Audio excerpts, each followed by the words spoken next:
पूरी सूरह कहफ पढ़ना सुन्नत है या पहली 10 आयात? जुनेद साहब, जुमे वाले दिन सूरह कहफ मुकम्मल पढ़ना सुन्नत है या पहली 10 आयात? देखें हदीस में दोनों की फजीलत है, पहली 10 आयात की भी और सूरह कहफ की भी।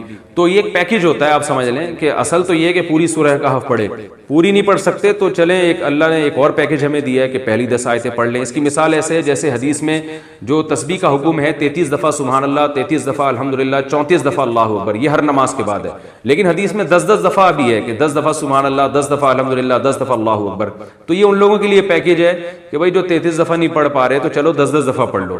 तो इस तरह असल फजीलत तो यही है कि 33 दफ़ा सुबहान अल्लाह पढ़ा जाए, 33 दफ़ा अल्हम्दुलिल्लाह, 34 दफ़ा अल्लाहु अकबर। ये नहीं हो सकती तो something is better than nothing, तो 10-10 दफ़ा पढ़ लिया जाए। तो यही सूरह कहफ का भी है।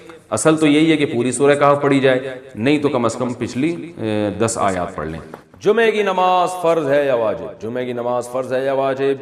मैंने किताब में इसे फ़र्ज पढ़ा था, लेकिन कई लोग इसे वाजिब भी बताते हैं। इस बारे में तफसील से रहनुमाई फरमाएं सद्दाम हुसैन राजस्थान से। देखिए, जुमे की नमाज फ़र्ज है क्योंकि दलील क़तई से साबित है। सूरह जुमुआ में कुरान मजीद में अल्लाह ताला के इरशाद है, इज़ा नूदिया लिस्सलाति मिन यौमिल जुमुअति फ़स्अउ इला ज़िक्रिल्लाह। जब जुम्मे के दिन अल्लाह की याद के लिए बुलाया जाए तो अल्लाह की याद की तरफ दौड़ो। तो ये जो कुरान से मजबूत दलील है क़तई, तो जो क़तई दलील से जिस चीज़ का वजूब साबित होता है उसको इस्तिलाह में फ़र्ज कहा जाता है। तो फ़र्ज है। रहा ये मसला कि बाज़ फ़ुक़हा ने वाजिब लिखा है, तो वो इसलिए कि ये फ़र्ज और वाजिब तो इस्तिलाहात हैं।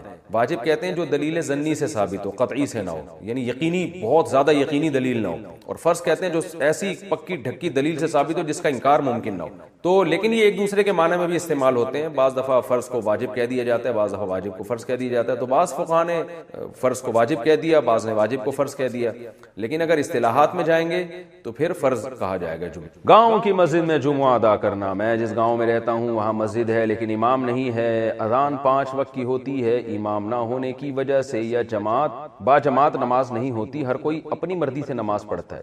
वहाँ सिर्फ जुम्मे में एक मौलवी साहब नमाज पढ़ाने आते हैं, तो क्या वहाँ जुमा की नमाज हो जाएगी या नहीं? और जुम्मा पढ़ने जाना होगा जहाँ पांचों वक्त की बाजमात नमाज होती हो। इमदाद अली नवाबशाह से। देखें, गाँव में जुमा नबी सल्लल्लाहु अलैहि वसल्लम से साबित नहीं। जब नबी सल्लल्लाहु अलैहि वसल्लम मदीना में जुमा पढ़ाते थे तो गाँव के लोग बारी बारी आया करते थे। हमें कहीं भी नहीं मिलता किसी सही रिवायत से कि नबी सल्लल्लाहु अलैहि वसल्लम के दौर में गाँव या देहात में जुमा या ईद की नमाज हुई हो। हजरत अली का मशहूर कौल है कि ला जुमुअता वला तशरीक़ा इल्ला फी मिस्रिन जामिइन, कि जुमा और तशरीक़ जो है ये सिर्फ शहर में ही होगी। तो इसलिए जो चारों इम्मा इस बारे में मुत्तफ़िक़ हैं वो ये हैं कि जुमे की नमाज के लिए हर इमाम के नज़दीक कुछ ना कुछ शर्त है। किसी ने कहा कि 40 अफराद की शर्त, किसी ने कहा कि बड़ी बस्ती होनी चाहिए। तो जो हमारे नज़दीक राजे कौल है, जो कुरान और सुन्नत से साबित शुदा कौल है, यानी नबी सल्लल्लाहु अलैहि वसल्लम के दौर में कहीं भी हमें ये मिलता नहीं है कि जुमे में जो बिल्कुल गाँव में जुम्मा की नमाज पढ़ाई गई हो। तो अगर जुमे की नमाज गांव देहातों में जायज होती तो नबी सल्लल्लाहु अलैहि वसल्लम के दौर में मदीना के गिर्द जो छोटी छोटी बस्तियां थीं वहां जुमे की नमाज होती किसी गांव में। तो इसलिए शहर हो या कस्बा कबीरा, बहुत बड़ा कस्बा हो जो शहर जैसा होता है। अच्छा, शहर की डेफिनेशन क्या है? उर्फ में जिसको शहर समझा जाए, तो यानी जिसमें 2 रोया दुकानें हों, हस्पताल हो, थाना हो, ये तमाम जो शहर के लवाजिमात हैं वो जिस जगह पे पाए जाएंगे उसको शहर कहा जाएगा। जिस जगह ये नहीं होंगे, वो जो दूर दराज इलाकों में चंद लोगों का एक जत्था रहता है, उसको शहर नहीं कहते। तो ये उर्फ से चेंज भी हो सकता है। तो इसलिए अगर आप जिस इलाके में रहते हैं वो वाकई गाँव है, कस्बा कबीरा भी नहीं है, बड़ी बस्ती भी नहीं है और शहर भी नहीं है, तो फिर जुमे की नमाज वहां पर दुरुस्त नहीं है। ना जुमे की नमाज दुरुस्त है, न ईद की नमाज। तो आप या तो शहर में आया करें जुम्मा पढ़ने के लिए या वहीं जोहर की नमाज पढ़ें। अलबत्ता जमात से नमाज वाजिब है। तो ये जो आपने बताया कि वहां जुम्मा होता है, आम जमात की नमाजें नहीं होती हैं, बिल्कुल गलत होता है। तो वहां पर आम तौर पर नमाज होनी चाहिए। फर्ज नमाज जमात से पढ़ें, अपने अपने तौर पर ना पढ़ें। तो आप सब पर लाजिम है कि वहां अपने इलाके में आप मस्जिद में एक टाइम अनाउंस कर दें, भाई इस टाइम पे नमाज हुआ करेगी। अगर कोई इमाम नहीं है तो जो वहां मौजूद हो नमाज के टाइम पे वही इमामत कर लिया करे। तो इस तरह जमात की नमाजें छोड़ना ये बहुत सख्त गुनाह की बात है, जायज नहीं है। जुमे मुबारक कहना कैसा है? किसी महीने की या जुमे के दिन की मुबारकबाद देना आम रिवाज हो गया है, इसके बारे में शरअन क्या हुक्म है? मोहम्मद मुसव्वर सहारनपुर से। असल में लोगों के पास टाइम लगता है बहुत है और कुछ नहीं, नई नई चीजें मार्केट में ला रहे हैं। कुछ नहीं तो बैठे बैठे जुम्मे की मुबारक शुरू कर दी जो हमने कभी सुने भी नहीं थी। बैठे बैठे मुख्तलिफ महीनों की मुबारकबादें शुरू कर देते हैं। तो अपने आप को जब मसरूफ रखोगे रखेंगे आप तो इस तरह की फजूल चीज़ों में आपका टाइम नहीं ज़ाया होगा। काम करें। खामखा की एक जुम्मे की मुबारकबाद निकाल दी है जिसका ना इस्लाफ से कोई सबूत मिलता है। ऐसे तो जुम्मे का दिन जैसे बरकत वाला है, मुबारक है, तो ऐसे और भी घड़ियां मुबारक वाली आती रहती हैं, हर वक्त मुबारकबाद ही देते फिर लोगों को बैठ गए। तो कोई भी अच्छा काम हो गया, कोई बड़ा एक्स्ट्रा ऑर्डिनरी हो गया, कोई बहुत ही कोई, तो फिर तो समझ में आती है बात। एक नॉर्मल रूटीन में जो काम हो रहे हैं उनमें मुबारकबादें देना टाइम वेस्टिंग है और ये एक दर्द-ए-सर बन जाएगा बाद में। जो नहीं देगा उसको लोग बुरा समझेंगे। कुर्बानी किस पर वाजिब होती है? कुर्बानी के निसाब की तफसील। अच्छा, इसी में एक और ये भी है कि लोग क्या करते हैं, हज पे जो जा रहे हैं ना, तो वो सबसे माफ़ी मांग रहे होते हैं, भाई मैं हज पे जा रहा हूँ, जिसका दिल दुखाया हो, या शब बारात है, मैंने जिसका दिल दुखाया हो, कोई भी मसला हो, तो सब की तरफ से सबसे मैं माफ़ी मांगता हूँ। तो ऐसे लोगों को मैं जवाब देता नहीं, और कभी देना भी हो तो मैंने लोगों को बताया भाई ये जवाब दिया करो कि 50 रुपये में माफ़ करेंगे, फ्री में नहीं करेंगे। तो फिर पता चलता है कि वो उसकी नज़र में माफ़ी की अहमियत 50 रुपये भी नहीं है। तो खाम एक फॉर्मेलिटी पूरी की जा रही है हज पे जाने से पहले। जिसका दिल दुखाया हो, तो भाई दिल दुखाया क्यों आपने, और अगर दुखाया है तो जो वजह है उस वजह को दूर करें ना। दिल कैसे दुखाया होता है, किसी के पैसे खाए हुए आपने, तो उसके पैसे अदा करें। आप घर में हुकूक अदा नहीं कर रहे बीवी बच्चों के, तो उनके हुकूक अदा करें, आइंदा तोबा करें। उससे तो तोबा करने का कोई इरादा नहीं होता, दोबारा वही लाइफ स्टाइल होता है, वही काम करने होते हैं। तो खामखा की खाली पीली की माफिया मांग के तकल्लुफात में अपना टाइम जाया करना ये अच्छा काम नहीं। अगर इमाम ने खामोशी से सलाम फेर दिया तो मुक़्तदी क्या करे? मैं इशा की नमाज पढ़ा रहा था, आखिर में मैंने खामोशी से सलाम फेर दिया, फिर मुझे याद आया कि मैं तो नमाज पढ़ा रहा हूँ, चुनाचे फिर मैंने ऊंची आवाज से सलाम फेरा। क्या मेरी और मुख्तदियों की नमाज हो गई या नहीं? सुहेल सैयद इंडिया से हो गई नमाज, क्योंकि आपने जब खामोशी से सलाम फेरा तो सलाम फिर गया आपका, आप नमाज से निकल गए। मुख्तदी थोड़ा लेट उन्होंने सलाम फेरा है, तो मुख्तदी अगर लेट सलाम फेर दे तो उसकी भी नमाज हो जाती है। टेंशन लेने का है ही नहीं। कह रहे अब क्या करूं मैंने कहा अब आप सबको बता दो, मैंने कर लिए। किसी के बाप में ताकत है ना, जो उखाड़ना है क्या करे उखाड़ ले। ऐसी की वो बेचारे ना ठिठरे हुए, घबराए हुए, ऐसे लग रहा था कि कत्ल करके आए हैं और पुलिस पीछे पड़ी हुई है। मैंने कहा देखो आपने काम जिंदगी में एक ही दफा भी किया है खानदानी। तो कह रहे हैं होगा क्या? मैंने कहा होगा ये कि ये टेंशन रहेगी 6 महीने। 6 महीने क्या रहेगी? टेंशन। कहते हैं फिर क्या होगा? मैंने कहा फिर आपको टेंशन की आदत हो जाएगी। मैंने कहा मेरे साथ भी ऐसे ही हुआ था, फिर मुझे क्या हो गई? आदत हो गई। अब मैं उसको क्या कर रहा हूँ? इंजॉय। तो वो बेचारे कहने लगे यार क्या मतलब। मैंने कहा थोड़ी कम हो जाएगी टेंशन, इतनी नहीं रहेगी, लेकिन अब ये दिमाग से निकाल दो कि टेंशन फ्री जिंदगी। अब वो चूंकि घबराने लगे कि यार ये क्या, अब तो हमें, मैंने कहा आदत हो जाएगी आपको, ऐसा नहीं, जो कंडीशन इस वक्त हो रही है ना वो नहीं रहेगी। तो कहते हैं क्या हो फायदा? कुछ नहीं। मैंने कहा भाई फायदा भी बहुत है अल्लाह के बंदे, ये तो एक पहलू है ना, इसके और बहुत सारे पहलू भी तो हैं। तो आपकी दोनों बेगम आपसे मोहब्बत भी करेंगे इंशाल्लाह, ऐसा नहीं होगा मेरी पहली बीवी जा रही है छोड़ के मुझे, मैंने कहा चली जाएगी वापस आ जाएगी। उसको आधा मियाँ जाने से गम हो रहा है तो पूरा मियाँ कैसे किसी को दे सकती है? वो खुद सोचो यार, आप आधा लड्डू काट के किसी को दे रहे हो तो आपको तकलीफ हो रही है, तो आप तकलीफ से बचने के लिए पूरा लड्डू उसको दे सकते हो? मैंने कहा आपकी फर्स्ट वाइफ को तकलीफ हुई है कि मेरा आधा मियाँ किसी और का हो गया, तो क्या गुस्से में वो बकिया आधा भी दे देगी उसको? कभी नहीं देगी। वो जाएगी 6-7 महीने के बाद, उसको लगेगा मैं तो मियाँ लेस हो गई, तो थोड़ा सा जो मिल रहा था कम से कम वो तो लो ना, इसलिए वो 6 महीने बाद वापस आ जाएगी।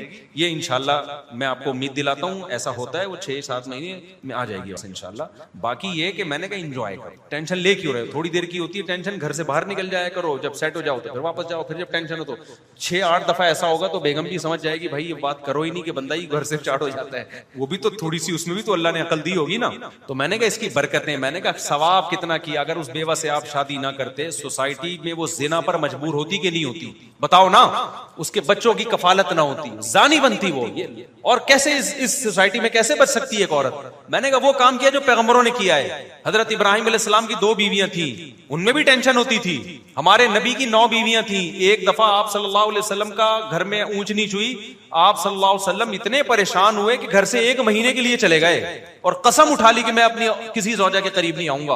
29 दिन के बाद वापस आए हैं। तो साहबा ने कहा यार रसूलुल्लाह आपने तो 1 महीने की कसम उठाई थी। फरमाया महीना 29 दिन का है। ठीक है, महीना कितने दिन का है? 29। चांद नजर आ गया था, फरमाया 1 महीने की तो 29 दिन का महीना। तो हमारे पैगंबर से बड़ा कौन हो सकता है? इसके बाद भी आपने कहा कि भाई, कभी नबी ने ऐसे कहा कि मैंने 9 बीवियां रखी तो मेरा तो तजर्बा है भाई नहीं करो इस जमाने में, ये बिल्कुल भी मुनासिब बोलो नहीं है। कभी कहा नबी नबी ने फरमाया हुब्बिबा इलैया निसाउ वत्तीब, अल्लाह ने मेरी नजर में औरत को महबूब बना दिया है, यानी निकाह को। सबसे अट्रैक्टिव चीज अल्लाह ने मर्द के लिए किसको बनाया?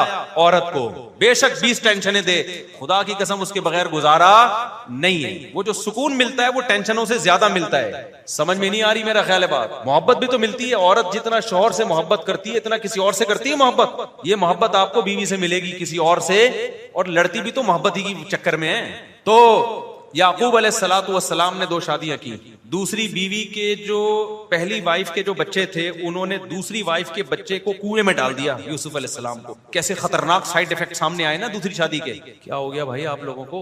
याकूब अलैहिस्सलाम की जो पहली वाइफ के बच्चे थे उन्होंने दूसरी वाइफ के बेटे को, सौतेले भाई को उठा के कहां डाल दिया? कुएं में।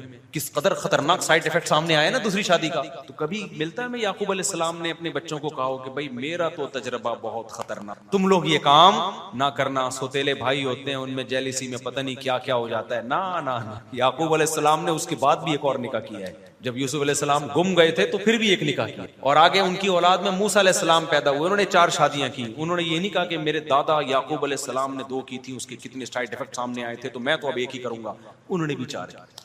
तो ये तमाम साइड इफेक्ट्स के साथ ही ये अमल क्या है? सुन्नत। इसी में अल्लाह ने बरकत रखी है, इन तमाम टेंशनों के साथ। और ये छोटी टेंशन है, ये आपको बड़ी टेंशनों से बचाती। नहीं आई बात समझ में तो करके देख लो, और तो देखो फिर आपको लगेगा कि यार इसमें फायदे ज्यादा हैं, वरना वही खैरियत है। फिर देखो बिल्कुल टेंशन फ्री तो एक भी ना करो फिर शादी, वो फिर गोरे वाली लाइफ है। कोई झगड़ा नहीं होता उनका, कोई फड्डा नहीं होता, लेकिन लटकते हैं बेचारे डिप्रेशन में जाके। आखिर खुदकुशियों के रेशो बहुत हैं जिंदगियों में, किसी को किसी पे वहां एतमाद नहीं है। अब जो लिबरल तबका हमारा वजूद में आ रहा है ना, शादी करके भी बीवी पे एतमाद नहीं होता, पता नहीं कहां कहां चक्कर चल रहा है। औरत को शौहर पे एतमाद नहीं होता, पता नहीं कहां कहां चक्कर चल रहा है इसका। तो मैंने वो जो बेचारे ने बेवा से की है ना, मैंने उनको बड़ी हौसला दिलाया। मैंने कहा आपने जन्नत कमा ली भाई अपने लिए, बाकी ये मोस्ट वांटेड लिख दो अपनी बाइक के पीछे। क्योंकि जो आपको लोग जब टेंशन दें और आप टेंशन लेना शुरू कर दो ना, तो लोग और ज्यादा देते हैं। तो मैंने कहा हमेशा टेंशन देना सीखो, लेना मत सीखो। उनको मैंने ऐसे हौसला दिला। कहने कैसे? मैंने कहा आपने जब की है, लोग आपको बुरा भला कह रहे हैं, हाय छोटे छोटे बच्चे पहली के, उन पे तरस नहीं आया, और हाय हाय ये है ना, हाय हाय ये हाय हाय बहुत कर रहे होते हैं। तो मैंने कहा गिरेबान खोलो और आप बोलो कि मैं बंदा ही ठीक ही। क्योंकि लोग आपको बुरा कहेंगे, आप जाओगे डिप्रेशन में कि मैं बुरा हो गया, मैं इतना बुरा आदमी। तो आप बोलो भाई मैंने कब कहा कि मैंने एक आदमी, मैं तो बहुत ही बुरा आदमी। लोग आपको कहेंगे ठरकी, क्या कहेंगे? आप बोलो भाई हम तो ठरकी हैं, हम तो बुरे हैं। हमारे एक दोस्त थे इस क्लास फेलो, तो वो सैयद थे। अच्छा, एक और क्लास फेलो थे, वो जुबैरी, हजरत जुबैर बिन अवाम की औलाद में। एक और था, वो भी सैयद था, लड़का। अब लड़के आपको पता है कि वो नहीं नसब वसब को मानते। क्लास फेलोज जो है वो तो मजाक उड़ाते हैं ना। तो जो कहता था मैं जुबैर बिन अवाम रजी अल्लाह की औलाद में, वो लड़के ने अबे तू किसी चमार की औलाद में है, तो जुबैर बिन अवाम तो बड़े सहाबी थे, ये बकवास कर रहा है। वो डिप्रेशन में जाता, ओए हमारा बड़ा ऊंचा खानदान है भाई। दूसरा कहता मैं सैयद हूं, अबे तू कहाँ का सैयद आ गया, पता नहीं ईदी सेंटर से मिला है, कहां से मिला है, और अपने आप को पैगंबर की तरफ मंसूब कर दिया। वो जाता था किसमें? डिप्रेशन में। तीसरा बड़ा टाइट था, वो मैं नहीं था, पहले मैं ये बता दूं, मैं तो सैयद नहीं हूं भाई। वो भी सैयद था। उसको जब वो कहता ना मैं सैयद हूं, तो वो कहता है अबे तू कहां से सैयद? कह रही नहीं हम तो कुछ नहीं है भाई, हम तो बहुत ही बुरे लोग हैं, हम तो बुरे लोग हैं भाई, हमारा तो कोई नसब ही नहीं है। तो वो ऐसी बातें करता था कि उसको कोई छेड़ता नहीं था, फिर कि ये छेड़ ही नहीं रहा, जब इसको छेड़ो तो ये छेड़ ही रहा। तो जब लोग आपको टेंशन दिया करें ना कि तुम 2 नंबर हो, तुम ये हो, आप बोले भाई हम 2 नंबर हैं, हमने कब दावा किया? हम ठरकी हैं। हम क्या हैं? मैंने जब दूसरी शादी की ना, तो बहुत लोगों ने कहा ठरकी है। मैंने कहा मैं इतना ठरकी हूं कि तीसरी भी करूंगा मैं, तो बहुत ही बुरा आदमी। तो लोगों के तानों में आके अगर आप घबराना शुरू कर दिया ना, तो लोग कच्चा चबा के मार देंगे, आपको बता दूं। ऐसा इज्जत फिर भी नहीं देंगे, ये बता दूं मैं, इज्जत फिर भी नहीं मिलेगी आपको। तो जो आपको समझ में आ रहा है करते चले जाओ, लोगों की परवाह मत करो। लोग कहते हैं चोर है, फलाना है, डिमकाना है। जब मेरे पर तो क्या क्या इल्जामात नहीं लगे। बाज लोगों ने ये कहा तो बड़ा जालिम है, घर में बड़ा जालिम है, चंगेज खान है। तो मैंने कहा भाई ये बात मेरे घर वाले करें ना, तू कौन होता है? मैं चंगेज नहीं, मैं हलाकू खान हूं। मैं जब घर में जाता हूँ सारे बेहोश हो जाते हैं। मैं चाकू लेके घर में दाखिल होता हूँ, बंदूक लेके, बम लेके, और ग्रेनेड होता है मेरे हाथ में। ऐसा बदतमीज आदमी हूं मैं। तेरा क्या लेना देना? एक छोटा सा वाकया बस आखिरी, फिर ये टॉपिक कंप्लीट। पिछले हफ्ते एक साहब ने दूसरी शादी की, पकड़े गए, बिल आखिर बीवी ने कंप्रोमाइज कर लिया, फर्स्ट वाइफ ने, कि चलो हो गई, मैं बर्दाश्त कर रही। बेगम के कोई थे, पता नहीं कोई बहनोई, वो ज्यादा उछल रहा था 2-2 फुट ना। अब जब बेगम ने कंप्रोमाइज कर लिया है, फर्स्ट वाइफ ने मान लिया है, तो वाइफ का बहनोई उसका कोई हक बनता है भाई? बताओ ना। बेगम ने कंप्रोमाइज कर लिया, चलो भाई कर लिए, मुझे तकलीफ तो हुई है लेकिन अब चलो बस ठीक है, जिंदगी गुजारते हैं। बेगम को का रिएक्शन समझ में आता है, उसको तो मैं कहता हूं बर्दाश्त करो, बेचारी को तकलीफ हुई, उससे बदमाशी से बात मत करो। आपने जब दूसरी की ना और बेगम रो रही है तकलीफ, तो फिर बदमाशी ना दिखाओ, देखता हूं मैं तीसरी भी करके दिखाऊंगा, ये बेमौका है। ये बदमाशी क्या है? उसका जख्म सही जख्म है। औरत को शौहर से मोहब्बत होती है भाई, वो मोहब्बत डिवाइड होते में बहुत मुश्किल होता है उसके लिए बर्दाश्त करना, तो उसको बदमाशी ना दिखाओ कि मैं तो एक और करूंगा, नहीं, ये बेमौका बात है। उसको बताओ बेगम क्या करूं, मुफ्ती साहब के बयान में बैठता था, हो गई गलती हो गई। उसको तो ये बताओ मुझे तुमसे बहुत मोहब्बत है, होनी भी चाहिए। उसको टाइम भी ज्यादा दो शुरू में, उसके जख्म पे जो है ना मरहम की जरूरत है। उसको बदमाशी से नहीं, उसको मोहब्बत दो, इज्जत दो, पहले से ज्यादा प्रोटोकॉल दो।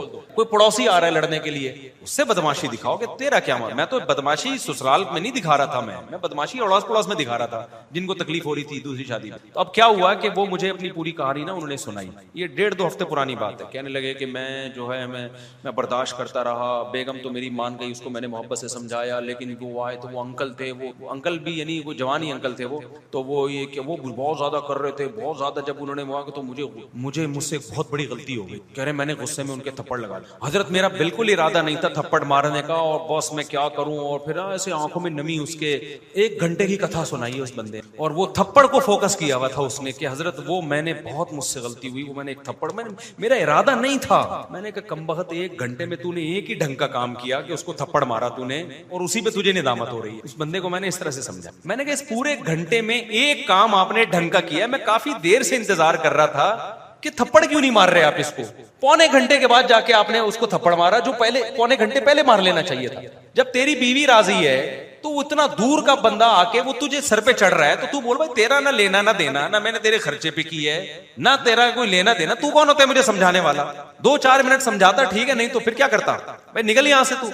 मैंने कहा इस पूरे 1 घंटे में आपने एक ही तमीज का काम किया है, जो थप्पड़ वाला, और उसी पे आपको क्या हो रही है, निदामत। तो ये आपका काम नहीं है। ये 2 शादियों के लिए जरूरी है पहले से थप्पड़ तैयार करके रखें। थप्पड़ से मेरी मुराद जरूरी नहीं थप्पड़ हो, यानी डायलॉग आपके पास होने चाहिए। वो डायलॉग ये होने चाहिए कि ये अपने खर्चे, लोग कहेंगे ठरकी है, बोले हाँ है, आपको क्या तक है, अपने खर्चे पे ठरकी है ना, आपके खर्चे पे थोड़ी ठरकी है। तो ये बदमाशी वाला जब तक आपका स्टाइल नहीं होगा, आप में कॉन्फिडेंस पैदा नहीं होगा, और कौम आपको दबा दबा के ससुराल भी दबा देगा। ससुराल भी एक हद तक बर्दाश्त करना चाहिए, जहन में रखो। एक हद के बाद जाके फिर ससुराल को बोलो भाई आप किस में रहो, अपनी लिमिट में। अगर अपना कमाते हो, अपना खाते हो, अपना खिलाते हो, ससुराल भी। तो ये मैं अखलाक की बात कर रहा था। जाहिर है जिसका ये स्टाइल होगा तो लोग बोलेंगे ये देखो दीनदारों के अखलाक। तो भाई हर जगह सुलेमान अलैहिस्सलाम का हुदहुद से बात करने का स्टाइल कुछ और था, मलका सबा से बात करने का स्टाइल कुछ और था। शुरू में तो सुलेमान सलाम ने मलका सबा को भी धमकी दी थी, लेकिन जब पता चल गया फरमाबरदार बन के आ रही है तो फिर बड़े अच्छे अखलाक से मलका सबा से बात की है। हमारे सूफी लोग होते तो वहां भी एतराज करते कि नामहरम से बात कर रहे हैं। क्या कर रहे हैं सुलेमान सलाम, नामहरम को बुलाया उन्होंने अपने महल में। तो अजीब अजीब से दीनदारी के हमारे यहाँ मेयार बन चुके हैं, इसकी बहुत ज्यादा इस्लाह की जरूरत है। अबे भाई सुलेमान सलाम ने उस नामहरम को बुलाया। अच्छा ये भी इश्काल होता, देखो जब सुलेमान सलाम ने कहा ना कि इस महल में दाखिल हो जाओ, तो मलका सबा ने अपनी पिंडलियां खोली। उसको ये था कि ये पानी है। तो हमारे यहाँ के जो फंडामेंटलिस्ट किस्म के दीनदार हैं वो वहां भी एतराज करते हैं कि मलका सबा अपनी पिंडलियां खोल रही है, तो सुलेमान अलैहिस्सलाम उसको जेल क्यों नहीं भिजवाया कि एक नामहरम के सामने अपनी पिंडलियां खोल। भाई बात ये है कि ये मौका नहीं है इन चीजों का। आजकल क्या करते हैं, नामहरम के सामने पिंडी औरत नहीं खोल सकती, लेकिन हर जगह नहीं अनिल मुनकर का मौका नहीं होता। कौन सी चीज बेमौका है, कौन सी बा मौका है, ये जब तक आप नहीं देखेंगे उस वक्त तक तबलीग आपके लिए जायज नहीं है। आज बाज दफा उलमा किसी खातून को इंटरव्यू दे रहे होते हैं, लोग उस पर बड़ा इतराज कर रहे होते हैं, नामहरम के सामने बैठे हुए हैं। भाई नामहरम के सामने बंद कमरे में जमा होना हराम है। नामहरम के सामने ओपनली अगर कोई बैठा है और किसी मसलत से बैठा है तो पर्दा तो औरत पे फर्ज है, मर्द पे थोड़ी फर्ज है पर्दा। तो इसमें भी लोग बड़ा इश्काल करते हैं। तो ये सब चीजें दीन के इल्म की कमी की वजह से। खैर बात बहुत ज्यादा लंबी हो गई, तो वो खैरियत का जहन में रखें कि गोरों के यहाँ जो खैरियत होती है ना, उस खैरियत से आप बिल्कुल भी मुतासिर। देखो मैं उस दिन कितनी टेंशन में था, अगर मेरी शादियां ना होती तो वो टेंशन नहीं होती, लेकिन मैं आपको बताऊं शादियां ना होती तो ये खुशी भी ना होती जो आपको नजर। वो टेंशन कम है जो कभी कभार होती है, जो इंसान को खानदान से, जिसको हिंदी में परिवार कहते हैं, औलाद मिलती है, बेगमात मिलती हैं, ससुराल्स मिलते हैं, और आपको एक पूरा रिलेशन मिलता है। ये खुशियां उन चंद साइड इफेक्ट पे भारी नहीं बल्कि बहुत ज्यादा भारी हैं। इसलिए इस्लाम के हुक्म को फॉलो करो। छोटी मोटी टेंशनें हर घर में होती हैं, वो चलती रहेंगी हमेशा। समझते हो कि नहीं समझते हो? हैप्पी न्यू ईयर मनाना कैसा है? मुसलमान कल क्रिसमस मना रहे हैं, बिल्कुल नाजायज है भाई। पुल सिरात कब और कहाँ होगा? जहन्नम के ऊपर अल्लाह एक पुल बनाएंगे जो बाल से ज्यादा बारीक, तलवार से ज्यादा तेज होगा, और ये वही सिरात मुस्तकीम है जिसको अल्लाह एक शक्ल देंगे, जिसको पुल की शक्ल देंगे। वही सिरात मुस्तकीम जिसपे हमें दुनिया में अल्लाह ने चलने का हुक्म दिया। तो जो जिस रफ्तार से दुनिया में चलेगा, आखिरत में भी उसी रफ्तार से उस पुल पे से गुजरेगा वो। अच्छा भाई मुफ्ती साहब, गैर मुस्लिमों से भी हिसाब किताब होगा भाई हिसाब किताब। ये तो कई दफा जवाब दिया। मुफ्ती साहब जंग में कौन कौन से क्या लिखा है? जन्नत में कौन कौन से जानवर होंगे? क्या जन्नत में एक शख्स को ज्यादा हुरे मिलेंगी? जी हाँ भाई, जानवर पता नहीं कौन कौन से होंगे, ये तो मुझे पता नहीं, होंगे कि भी नहीं होंगे अल्लाह ही जाने। घोड़े का तो सुना है, क्या करना है आपको, और हुरे ज्यादा मिलेंगी क्योंकि मर्द की नेचर है, ठरक के लिए नेचर के। मुफ्ती साहब मैं निकाह करना चाहता हूँ, निकाह भी आपसे पढ़वाना चाहता हूँ, निकाह में कुछ वसाइल दरकार नहीं, गुनाहों के दलदलों में जब आपके निकाह ना करने पर वईदें सुनता हूँ तो अल्लाह की कसम जहन्नम से डरता हूँ। दिल से दुआ है भाई। नबी सल्लल्लाहु अलैहि वसल्लम ने फरमाया जो निकाह की कोशिश करे इस नीयत से ताकि बुराई से बचे, हक़्क़ुन अलल्लाहि औनुहुम, तो इनकी मदद अल्लाह ने अपने ऊपर लाजिम कर ली। और सूरह नूर में भी है कि वलियस्ताफिफिल लज़ीना ला यजिदूना निकाहन, जिनमें निकाह की इस्तिदात नहीं है, रिश्ता नहीं मिल रहा, तो बुराइयों से बचाएं अपने आप को, अल्लाह अपने फजल से उनको गनी कर देगा। मेरी बेटी की तालीम BSc है, इसके रिश्ते की जरूरत है, दुआ करें। दिल से दुआ है जी, अल्लाह ताला आपकी बच्ची को अच्छा सा रिश्ता दिलाए। मुफ्ती साहब अल्लाह पाक आपको दीन इस्लाम पर सखावत फरमाए। मैं मियां वाली से खुशी तौर पर आपसे मिलने के लिए आया हूँ। मुसाफा इधर ही कर लो भाई, मैं बहुत थका हुआ होता हूँ जुम्मे के बाद ना, और रात को मैं सोया बहुत कम हूँ, मुझे बाज़ दफ़ा नींद नहीं आती, वो उस टेंशन की वजह से नहीं जो भी मैंने वाक़या सुना। हाँ बना लो। बाज़ दफ़ा ये होता है दिमाग जब मेरा चलना शुरू होता है रात के, तो ऊट पटांग किस्म के जो स्कॉलर्स आ रहे हैं ना, जो लोगों को गलत गाइड कर रहे हैं, इतने फितने हैं दुनिया में, चलो जल्दी से, इतने ज्यादा फितने हैं ना, और ऐसे ऐसे मजहबी स्कॉलर्स लोगों को उल्लू बना रहे होते हैं। तो मैंने तो कोशिश की रात को देखो ही नहीं, कोई नेट क्लिप देखो ही नहीं, तो फिर इंसान को गुस्सा आता है कि यार ये, यानी हम बजाय इसके कि जो मुसलमान हैं उनको हम अमल पे लेकर आए या उनकी नजरियाती इस्लाह में लगे रहे, हम इन मजहबी स्कॉलर्स को संभालें या इनको संभालें हम, तो जाहिर है इंसान तो गोश्त का बना हुआ है ना, वो टेंशन की चीज तो उसको टेंशन तो होगी। तो फिर वहां मेरी नींद क्या होती है? गायब होती है। मुफ्ती साहब समझ में नहीं आता कि क्या करूं, जरिए माश के लिए आपका बयान सुन। मोबाइल मार्केट में मोबाइल बेचता हूँ घूम फिर कर, लेकिन इससे मेरा गुजारा नहीं होता, घर पर कुछ नहीं दे पाता, आप बताएं क्या करूं, नौकरी मिलती नहीं है, अपना काम चलता है बहुत मुश्किलात से। यार ये आजकल नौजवानों में बेरोजगारी बहुत बढ़ती जा रही है, और इसकी एक बहुत बड़ी वजह यह है कि खवातीन को, लड़कियों को रोजगार बहुत मिल रहा है। एक शख्स ने मुझे बताया कि मैं यूनिवर्सिटी में, मेरा एडमिशन सिर्फ इस चक्कर में नहीं हुआ कि लड़कों की सीटें पूरी हो चुकी थी, बाकी सीटें किसको दी हैं? लड़कियों। अब कमाना लड़की के लिए ज्यादा जरूरी है या लड़के के लिए? बताओ, ये कॉमन सेंस की बात है ना।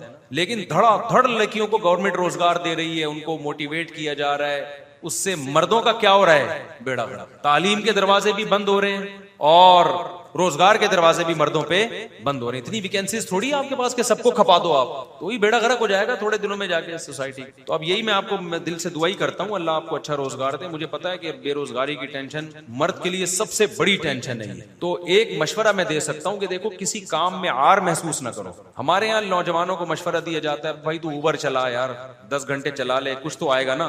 नहीं मैं गाड़ी कैसे चलाऊं मैं? अबे भाई तू टमाटर का ठेला लगा ले, फिलहाल अभी ये काम कर ले, फिर आप अपना हदफ ये बनाओ कि अभी तो मैं ठेला लगा रहा हूं, कल मैं ठेला नहीं लगाऊंगा, कल मैं सब्जी मंडी में, वो जो आड़ती कहते हैं, उसको आड़ती कहते हैं ना, करोड़ों रुपए कमा रहे होते हैं आड़ती, वो सब ठेलों से ही शुरू किया होता है उन्होंने। हमेशा थोड़ी आप ठेले पे रहोगे, तो कुछ तो हिलो जो लो, कुछ करो, आप मेहनत करो। मेहनत नहीं करते उसका बड़ा नुकसान होता है। पता है क्या करते हैं हमारे नौजवान?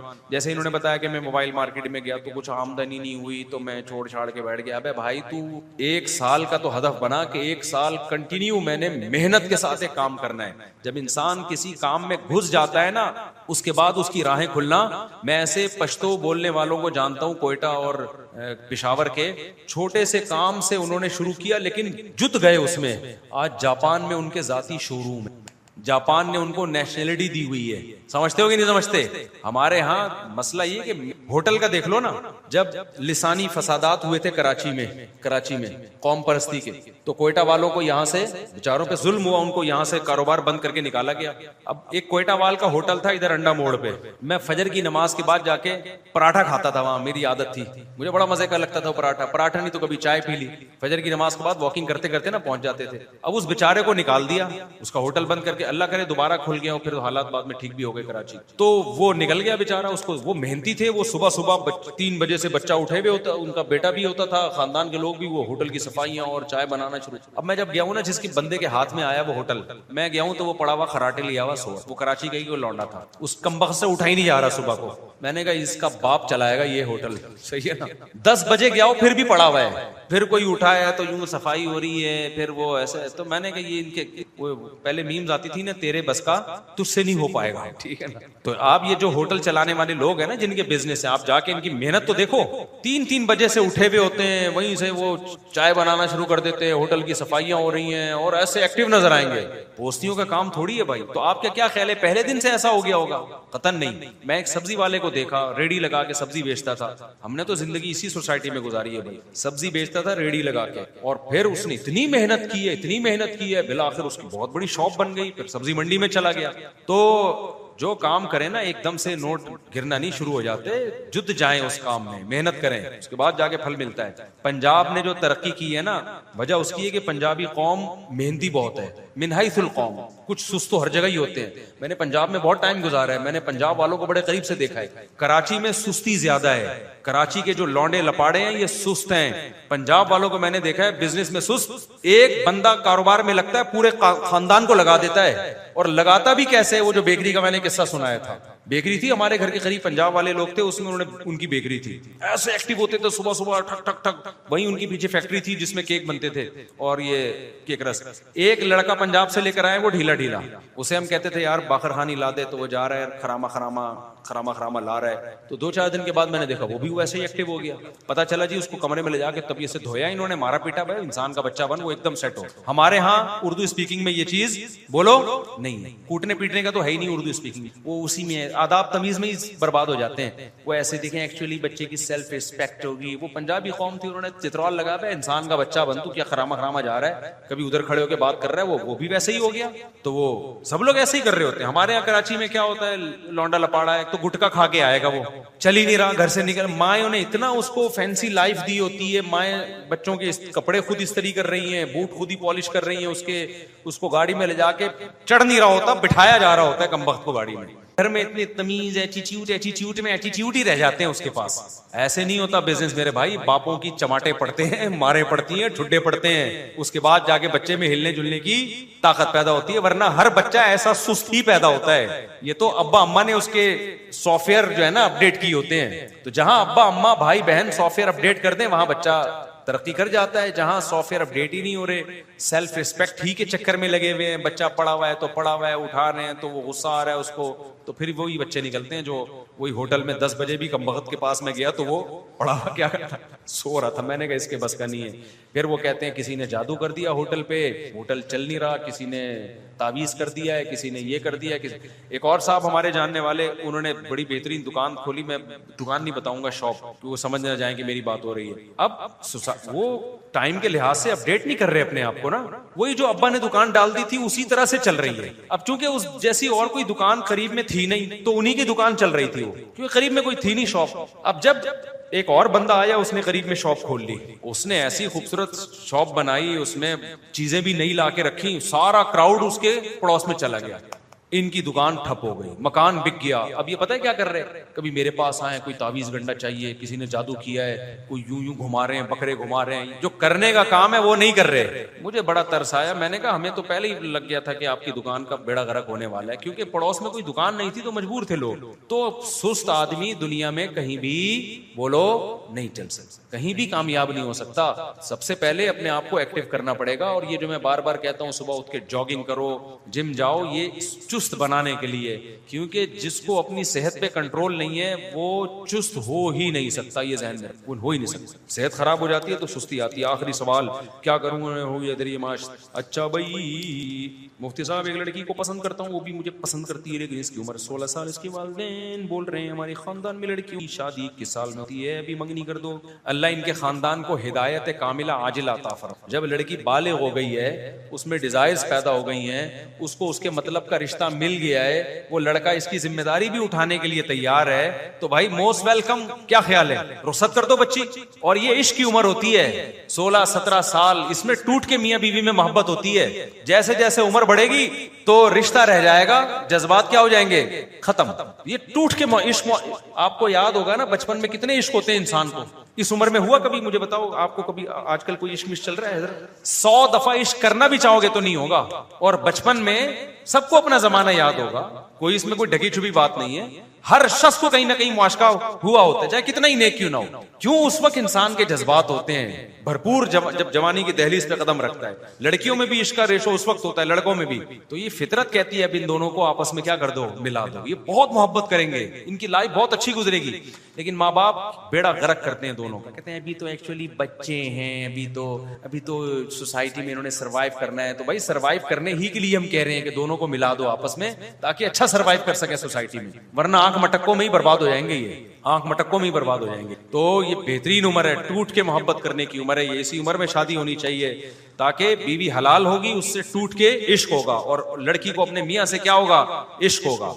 जो परसों मैंने कोई निकाह पढ़ाया है, बंदे की उम्र थी 30 साल। कह रहे हैं मुफ्ती साहब सिर्फ आपकी वजह से मैं जल्दी शादी कर रहा हूँ, आपके बयान मैंने सुने। ये सच्चा वाकया है, मैंने निकाह पढ़ाया। कह रहे हैं आपके मैंने बयान सुने तो मैंने 30 साल में शादी की। मुझे बड़ा रोना आ रहा था उसके ऊपर, तुझे पता ही नहीं कि यार शादी की असल उम्र क्या है। तो 30 साल में भी आधी जवानी तो गुजर गई है, क्या रहे, तो 35 में कर लेते थोड़ा सा। हाँ जायज है, मूछे बड़ी रखना भी जायज है। होंठ का जो बालाई किनारा है वो खुला हुआ होना चाहिए। बेहतर है ना रखे मूछे, लेकिन रखना भी जायज है। हाँ, हजरत उमर की बड़ी मूछ पूरी यहाँ से निकली हुई थी, इधर कुछ टाइम नहीं, जो थी जो सीरत की जो किताबों में यहाँ से बड़ी बड़ी मूछ। लेकिन अब्दुल्ला बिन उमर जो हजरत उमर के बेटे थे, उनकी नहीं थी, क्योंकि वो नबी सल्लल्लाहु अलैहि वसल्लम की जाहिरी लिहाज से भी बहुत ज्यादा आप सल्लल्लाहु अलैहि वसल्लम को फॉलो करते। तो बेहतर है ना रखी जाए, को रख ले तो भी ठीक। जमात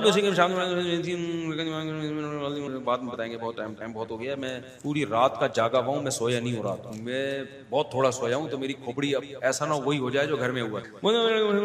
ये 16 साल वाला हो गया। कोई यहाँ से किसी ने कोई सवाल पूछना है तो मज़ारों पे जाना नहीं, वसीला नहीं। मज़ारों पे बस किसी बुजुर्ग की कब्र पे इस नियत से जा सकते हैं कि आखिरत की याद ताज़ा हो जाए। तो नहीं, फातिहा तो यहाँ भी पढ़ सकते हैं। वहाँ चले गए तो दुआ भी मांग सकते हैं। मैयत स्पेशल कब्रिस्तान दुआ मांगने के लिए जाना साबित नहीं है। दुआएं हर जगह से कबूल होती हैं। दुआ की जगह कब्रिस्तान नहीं है, बल्कि दुआ की जगह मस्जिदें हैं। लेकिन अगर आप चले गए कब्र की जियारत के लिए, तो फिर वहां जाके इधर उधर की बातों से बेहतर है मैयत के लिए दुआ कर लो। मैयत के लिए दुआ करें, मैयत से दुआ ना मांगे, वो तो हराम है। नहीं, ये कोई चीज साबित नहीं। उम्रे का मक्का से ताल्लुक है, मदीना से ताल्लुक नहीं है। लेकिन एक उसकी बेमुरव्वती की बात है कि आप इतना लंबा सफर करके अल्लाह के घर की जियारत की, तो क्या हो जाएगा कि अगर आप सय्यदुल अंबिया सल्लल्लाहु अलैहि वसल्लम की कब्र की जियारत कर लें और मस्जिद नबी की जियारत कर लें, तो ये एक बेमुरव्वती है ना, कि इतना खर्चा हो गया आपका।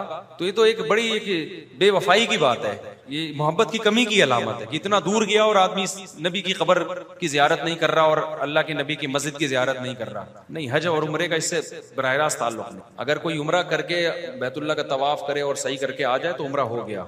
और हज में भी वकूफ अरफा और तवाफ जियारत कर लिया तो हज हो गया। मदीना की जियारत का हज या उम्रे से कोई ताल्लुक नहीं है। जी, बराबर रखना लाजिम है, करें बराबर। हाँ, और फिर कहीं और शादी कर ले तो फिर वो आखिरी वाला जो होगा वो मिलेगा उसको। लास्ट मियाँ के साथ रहेगी वो, लास्ट वाले मियाँ के साथ। अगर वो जन्नत में गया तो छोड़ा क्यों, तू मरा क्यों? ये कह रहे हैं पहले वाला डिमांड कर रहा है, अल्लाह ये तो मेरी बीवी थी, तो तू मरा क्यों भाई? मर गया तो फिर उसने कहीं और शादी कर ली ना। हाँ, ये भाई का बड़ा प्यारा सवाल है। कह रहे हमसे अगर गुनाह हो गया तो हमें पता कैसे चलेगा कि ये शैतान ने करवाया है या हमारे अपने नफ्स ने करवाया है? देखें, नफ्स जो गुनाह करवाता है ना, वो गुनाह है जिनका नफ्स को दिल करता है। शैतान क्या करता है कि उस गुनाह को आपकी नजर में मुज़य्यन बना देता है। बहुत सारी चीजों का हमारा दिल करता है, लेकिन अकल कहती है गलत है ये। दिल तो हर चीज का कर रहा होता है, दिल तो हर नेक आदमी का भी बुराई का दिल कर रहा होता है। जैसे आपको शुगर है, लड्डू है, तो खाने का दिल तो करेगा ना। तो चाहे आप अकलमंद हो, बेवकूफ हो, जब मीठा खाने का दिल करेगा तो वो तो दिल करेगा। अकल कह रही होती है भाई तेरा शुगर इतनी ज्यादा है, अभी तू ये ना खा। शैतान क्या करता है, शैतान उसको मुज़य्यन कर देता है। आपकी अकल कह रही है ना गलत है, तो शैतान आके समझाना शुरू कर देगा कि अबे अकल गलत कह रही है, उस दिन फला को शुगर थी, उसने 3 लड्डू खाए थे, कुछ नहीं हुआ था, तू भी 6 लड्डू खा ले, तुझे भी कुछ नहीं होगा। डॉक्टरों की बनाई हुई बातें। तो इसी तरह गुनाह जब इंसान का दिल चाहता है, वो तो हर एक का दिल चाह रहा होता है बुराई करने का, यानी ख्वाहिशात पूरी करने का, लेकिन अकल रोकती है कि भाई ये गलत है, इसकी सजा मिल सकती है। शैतान आके क्या कहता है, तोबा कर लेना यार, वो तोबा के दरवाजा बंद थोड़ी हुआ है, तोबा कर लेना। और क्या एक ही दफा गुनाह में थोड़ी ये सब कुछ हो जाता है? अरे भाई ठहरो जरा, सही है ना, अभी जिंदगी पड़ी हुई है, अभी थोड़ी, अभी तो थोड़ा लाइफ को एंजॉय करने दो, वरना घुट घुट के मर जाओगे। ये जो बातें खोपड़ी में आ रही होती हैं, ये नफ्स की नहीं होती, ये किसकी होती हैं? ये शैतान की। जो दिल चाह रहा होता है ना, वो शैतान की वजह से नहीं, वो तो नेचुरल है। भूख में पानी पीने का दिल, खाना खाने का दिल चाहेगा, प्यास में पानी पीने का। जब कोई मर्द के करीब से कोई खूबसूरत औरत गुजरेगी, उसका दिल चाहेगा उसको देखने को। तो अकल कहती है भाई ये तुम्हारे लिए हराम है, तुम्हारे लिए अल्लाह ने तुम्हारी बीवी को पैदा किया है। तो शैतान आके बीवी के बारे में गलत रिपोर्टें पेश करा, अभी तो घर में कोई भागी थोड़ी जा रही है, असल तो ये आंटी है, नहीं देखा तो मैं डिप्रेशन में जाऊंगा। हालांकि देखने से डिप्रेशन में जाता है, देखने से डिप्रेशन, नहीं देखा तो थोड़ी दी डिप्रेशन खत्म हो जाती है, देखा तो डिप्रेशन बढ़ती चली जाएगी।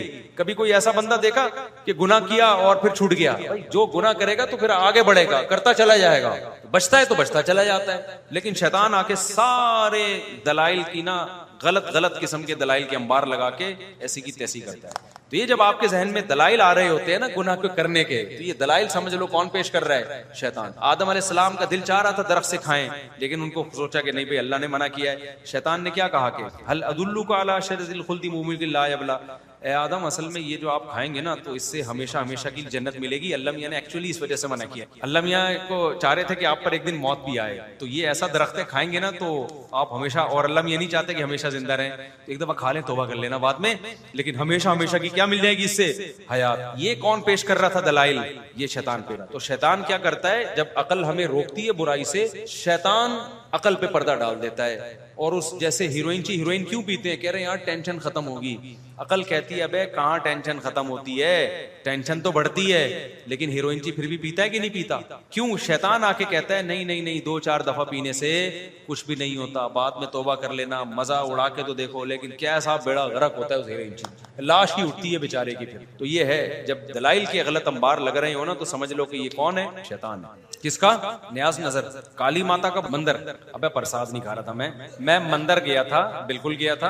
अच्छा, लोग कहते हैं मुफ्ती साहब मजार जाने से मना करते हैं, उस दिन फला कब्र पे गए हुए थे। भाई हमने अलल इतलाक ना मंदिर जाने से मना किया, ना कब्रिस्तान जाने से मना किया। इबादत के लिए मंदिर जाना मना है, या हिंदुओं को मोटिवेट करने के लिए कि बहुत अच्छा कर रहे हो, शाबाश करते रहो, या मजार पे जाके बिदतें करना या बिदत की नीयत से जाना, ये मना है, या मैयतों से मांगने के लिए जाना मना है। तो हम जो मंदिर गए इबादत के लिए थोड़ी गए, ना प्रसाद खाने के लिए गए, हम वहां गए हैं एक व्लॉग बनाने के लिए, ताकि इंडिया के लोगों को पता चले कि तुम्हारे मंदिर यहाँ महफूज हैं। देखो ये पंडित कितने आराम से बैठे हुए हैं, कोई तंग करने वाला नहीं है। तो इससे पता चलता है कि अकलियतें जो हैं पाकिस्तान में वो महफूज हैं, उनकी इबादत गाहें भी महफूज हैं, खुलेआम हिंदू जाते हैं। तो इंडिया में मुसलमानों की मस्जिदें भी इसी तरीके से महफूज होनी चाहिए।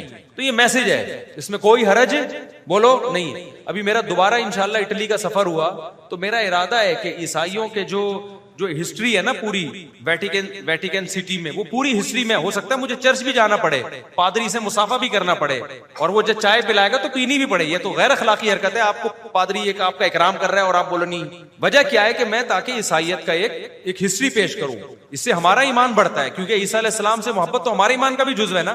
तो एक हिस्ट्री है भाई ईसाइयत की। ईसाई लोग इन मुल्हिदीन से तो 1000 गुना अच्छे है ना।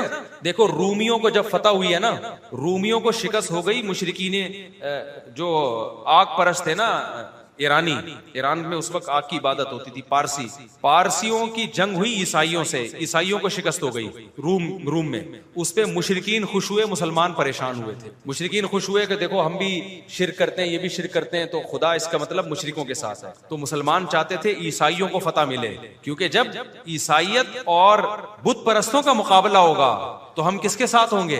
ईसाइयों, क्योंकि ईसाई मजहब इस्लाम के ज्यादा करीब है बनिस्बत बुत परस्तों के।